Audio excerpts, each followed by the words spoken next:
नमस्कार दोस्तों, स्वागत आप सभी का हमारे YouTube चैनल स्टॉक न्यूज में, जहां पे हम बात करते हैं फंडामेंटली स्ट्रॉन्ग शेयर के बारे में। तो गाइज आज हम बात करेंगे बैड बैंक्स क्या है, क्योंकि बैड बैंक्स का कंसेप्ट जैसे गवर्नमेंट ने लाया है, बैंक्स में अगर आप देखें तो स्टॉक मार्केट में बहुत हाई लेवल जो है वो अभी बढ़ रहे हैं और आगे भी बढ़ने की संभावना है। पर इसके लिए आपको बैड बैंक्स क्या कंसेप्ट है ये समझना बहुत जरूरी है। अगर आप स्टॉक मार्केट में नहीं भी है तब भी जनरल नॉलेज के लिए ये बैड बैंक्स का कंसेप्ट क्या है ये आपको समझना बहुत जरूरी है। तो मैं आपको ये डिटेल में समझा के दूंगा।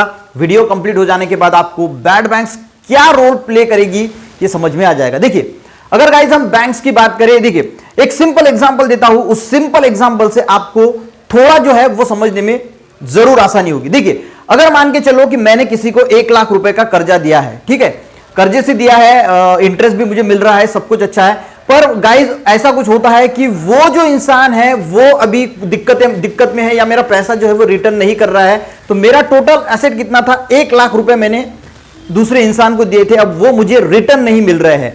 यानी मैंने ही मान के चलो कि लोन दिया था, अब वो मुझे लोन जो है वो वापस नहीं मिल रहा है। तो इस कंडीशन में मैंने सारे प्रयास करके मैं थक चुका हूं, पर मुझे पता चल गया कि ये जो कर्जा है, मैंने जो 1 लाख रुपए उसको दिया है वो मुझे रिटर्न नहीं मिलेगा। तो इस वक्त मैं क्या करूंगा, जो एक कंसेप्ट मान के चलते हो कि बैड बॉयज का कंसेप्ट है या फिर ऐसी कोई है जो मेरा पैसा वसूल के ला सकता है, मैं उसके पास जाऊंगा और उसको कहूंगा कि देखो भाई, मेरे पास से पूरा एग्रीमेंट है, मैंने पूरा पेपर वाइज लिखा है, पर वो मेरा पैसा जो है वो अभी नहीं दे रहा है, 1 लाख रुपया उसके ऊपर है। तो वो क्या करेगा, आगे वाला इंसान जिसको हम कहते हैं बैड बैंक्स, तो वो क्या करेगा, उससे जो है वो पैसा वसूल करेगा। अब देखिए इसका क्या फायदा है। देखिए, हमारे दोनों के बीच में एक एग्रीमेंट होगा, मैंने उसे कहा कि 1 लाख रुपया उस इंसान ने लिया है, मैं उसके पास गया, यानी बैड बैंक्स यानी किसी एक इंसान के पास गया, तो वो क्या करेगा, मेरा पैसा जो है वो वसूल करके देगा। पर हमारे दोनों के बीच में एक एग्रीमेंट होगा 50% का। यानी मान के चलो कि देखो 1 लाख रुपया है तो हम आपको जो है वो 50,000 रुपए ही देंगे, यानी वो मुझे सिर्फ 50,000 रुपए देंगे और 15,000 रुपए यानी 15% जो है वो तुरंत दे देगा। यानी मैं उसके पास जाऊंगा, उसे कहूंगा कि भाई मेरा जो कर्जा है वो तू परचेस कर ले, तो वो मेरा जो कर्जा है वो परचेस कर लेगा और मुझे तुरंत 15% जो है वो दे देगा, यानी 15,000 रुपए दे देगा। और बाकी के जो 35% है वो 5 साल में मुझे जो है वो लौटा देगा। अब वो उससे कितना भी वसूल कर सकता है, क्योंकि मेरा तो कर्जा 1 लाख रुपए है, मैंने उससे कितने लिए, 50,000 रुपए लिए, और अगर उसने उस इंसान से 80,000 रुपए वसूल किए तो बाकी के जो 30,000 रुपए है वो उसका मुनाफा। तो आपको अगर ये एग्जांपल समझ में आ गया होगा तो आपको ये बैड बैंक्स का भी कंसेप्ट समझ में आएगा, वो वैसा ही है। देखिए, बैड बैंक्स जो है गाइस, इसका जो नाम है वो है, दूसरा नाम अगर हम कहें तो उसे कहा जाता है NARCL, यानी होता है national asset reconstruction company limited. अभी ये कंपनी बनाई गई नहीं है, गवर्नमेंट ने इसको जो है वो दिया है, RBI का कुछ रूल्स एंड रेगुलेशंस पूरे हो जाने के बाद इस कंपनी का जो है वो निर्माण किया जाएगा। एक इंस्टीट्यूशन है, ठीक है, यहां तक आपको समझ में आ गया है बैड बैंक्स क्या है। एक इंस्टीट्यूशन है जिसका नाम है NARCL, national asset reconstruction company limited, ठीक है। अब देखते हैं गाइस, जो बैंक्स होती है, अब ये थोड़ी देर के लिए भूल जाइए। अब जो बैड एसेट्स होते हैं, जो बैंक जो लोन प्रोवाइड करते हैं, बैड एसेट्स यानी जो लोन प्रोवाइड करते हैं, और वो लोन हम देखते हैं क्या होता है। तो देखिए, बैड एसेट्स यानी उसको हम कहते हैं NPA, यानी नॉन परफॉर्मिंग एसेट्स। देखिए, बैंक क्या करती है, किसी कंपनी को या किसी इंसान को लोन देती है, अब उसको जो है वो हर महीना जो है उसका इंटरेस्ट और उसका जो प्रिंसिपल अमाउंट है वो रिटर्न आना चाहिए बैंक, वही उसका मुनाफा है। पर अगर मान के चलो कि 90 दिन तक अगर कोई कंपनी या कोई इंसान का अगर 90 दिन तक वो रिसीव नहीं होता, ना इंटरेस्ट रिसीव हुआ ना प्रिंसिपल रिसीव हुआ, तो वो क्लासिफाई किया जाता है गाइस NPA यानी नॉन परफॉर्मिंग एसेट में। और इसकी वजह से क्या होती है, जो पैसा बैंकों ने दिया है वो पैसा तो उन्हें वापस नहीं आ रहा। तो NPA में क्या होता है, पैसा वापस नहीं आता, तो कंपनी जो बैंक्स होती है वो धीरे धीरे जो है वो लॉस में चली जाती है। और इसी वजह से हम देखेंगे तो स्टॉक मार्केट में भी वो उनके प्राइस जो है वो बढ़ते नहीं है। हमने जिस दिन ये गवर्नमेंट ने बैड बैंक्स का कंसेप्ट लाया था, उसी दिन आपने देखा होगा कि बैंक जो है वो 27, एस बैंक की अगर मैं बात करूं तो 27% जो है वो बढ़ा था। बहुत सारे बैंक्स भी बढ़े थे, पर लोगों को ये कंसेप्ट पता नहीं था, ठीक है। अब ये समस्या गाइस बढ़ रही है अब, और इसी को मिटाने के लिए गाइस कंसेप्ट लाया है बैड बैंक्स का, यानी NARCL का। अब NARCL क्या करेगी, देखिए NARCL क्या करेगी, देखिए मान के चलो कि SBI टोटल जो कंपनी का जो टोटल है वो 2 लाख करोड़ के करीब जो है वो कर्जा है, जो मैं पूरी कंपनीज की बैंक्स की बात कर रहा हूं कि जो 2 लाख करोड़ का है वो ये बैड बैंक्स परचेस करेगी वो और वसूल करेगी। अब डिटेल में देखते हैं एग्जांपल के साथ। देखिए बैड बैंक्स मान के चलो कि एसबीआई है, एक एग्जांपल मैंने लिया है और इसका जो है वो 1 लाख करोड़ का कर्जा है। अब यहां पे एक बात गौर कीजिए, जो 500 करोड़ के ऊपर के जो लोन्स हो गए, जो कर्जे हो गए, वही एनएआरसीएल जो है वो वसूल करेगी, क्योंकि इसके नीचे वाले जो कर्जे होते हैं ना उनके लिए भी ये प्राइवेट रिकंस्ट्रक्शन कंपनीज होती है। जो अभी 29 कंपनी जो प्राइवेट रिकंस्ट्रक्शन कंपनी जो है यहां पे जो वैसी ही इसी तरह की कंपनी अभी भी मौजूद है जिनकी संख्या 29 है, पर ये बड़े जो अमाउंट के पैकेजेस होते हैं, अमाउंट के लोन्स होते हैं वो वसूल नहीं करती है। छोटे मोटे मीडियम जो साइज के जो है वो कर्जे वसूल करती है, यानी वसूल करती है, यानी हम देखेंगे कि एक्चुअल में होता क्या है। पर 500 करोड़ के ऊपर की जो अगर बात करें तो ये वाले परचेस नहीं करते वो बैंक से। क्यों नहीं करते? क्योंकि इन्हें पता है कि अगर वसूल नहीं होगा तो ये बहुत बड़ी समस्या में खुद आ जाएंगे, और इसीलिए 500 करोड़ के ऊपर के अगर कोई कर्जा है तो इसीलिए गाइस ये नेशनल एसेट रिकंस्ट्रक्शन कंपनी का जो है वो गवर्नमेंट निर्माण करने वाली है। अब देखिए एग्जांपल के तौर पे बताता हूं कि 1 लाख करोड़ का जो है वो लोन एसबीआई ने दिया है, ठीक है। अब ये लोन जो है एसबीआई पूरे प्रयास कर चुकी, पर ये लोन जो है वो रिटर्न नहीं आ रहा है, ठीक है। तो इस कंडीशन में एसबीआई तो लॉस में जाएगी, तो एसबीआई क्या करेगी, ये जो एनएआरसीएल है यानी जो बैड बैंक्स है इनके पास जाएगी और इनको कहेगी कि देखिए भाई हमारा जो 1 लाख करोड़ का कर्जा है ये आप हमें वसूल करके दे दीजिए, या हमारा 1 लाख करोड़ का कर्जा आप परचेस कर लीजिए। तो ये क्या करेगी, बैड बैंक जो है वो 1 लाख करोड़ का इनका जो कर्जा है वो परचेस कर लेगी, ठीक है। यानी वो उन्होंने बैड बैंक्स ने जो है वो परचेस कर लिया, बैड बैंक्स यानी ही एनएआरसीएल है, ठीक है।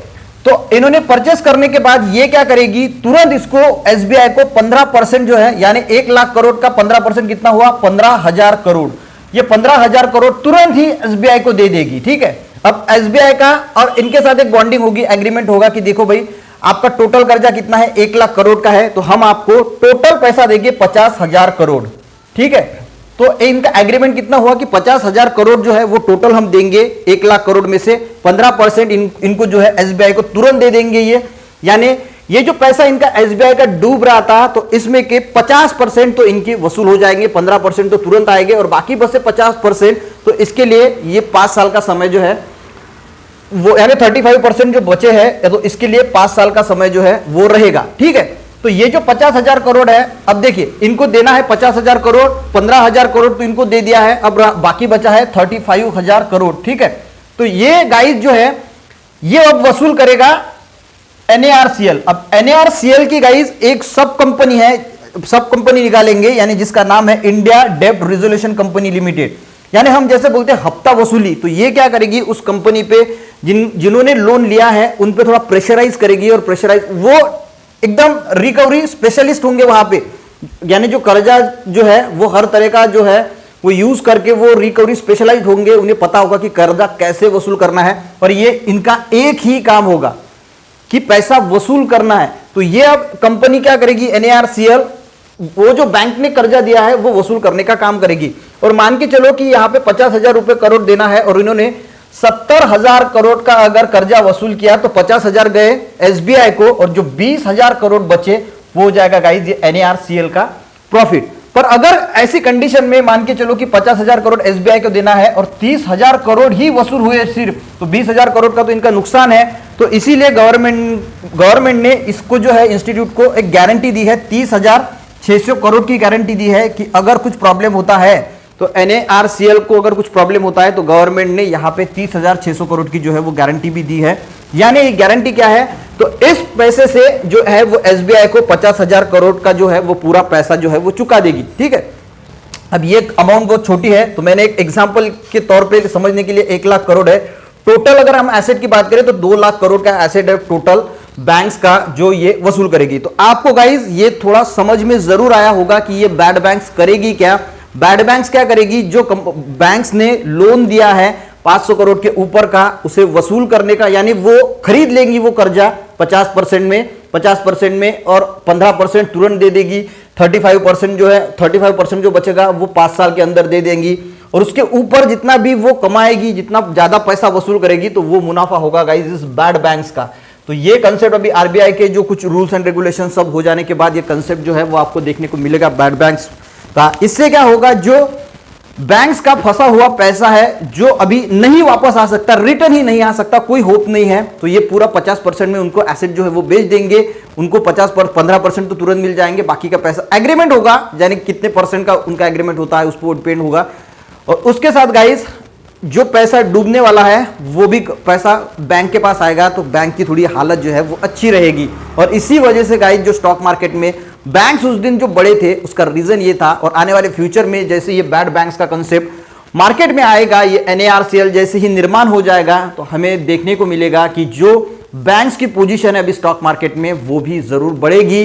तो गाइस अभी भी अगर हम बात करें तो मुझे ऐसा लगता है कि बैंक्स में इन्वेस्ट करना एक अच्छी समझदारी हो सकती है, क्योंकि अगर ये कंसेप्ट जल्द ही आ जाता है तो आपको और ज्यादा बैंक्स में जो है वो स्टॉक मार्केट में बढ़ोतरी मिल सकती है। अच्छे अच्छे बैंक्स है, जैसे कोटक महिंद्रा बैंक है, HDFC बैंक है, तो इन बैंक्स में ये गाइस जो है वो पब्लिक सेक्टर बैंक के लिए शायद अभी है, इसके बाद प्राइवेट सेक्टर हर सेक्टर में जो है वो यूज किया जाएगा। तो आने वाले फ्यूचर में मुझे ऐसा लगता है कि जो बैंक सेक्टर है जैसे SBI हो गई, मैं आपको कोई ये नहीं कह रहा है कि जाके परचेस कीजिए, खुद की स्टडी करना और उसके बाद ही शेयर परचेस करना। HDFC, Kotak Mahindra, ICICI, axis दिग्गज बैंक है, आपको 5 साल के लिए अगर आप होल्ड करोगे तो आपको जरूर मुनाफा होगा। और अगर हम पब्लिक सेक्टर की बैंक करें तो SBI जो है वो भी आपको अच्छा रिटर्न दे सकती है, बाकी बैंक्स पे तो मेरा इतना भरोसा है नहीं।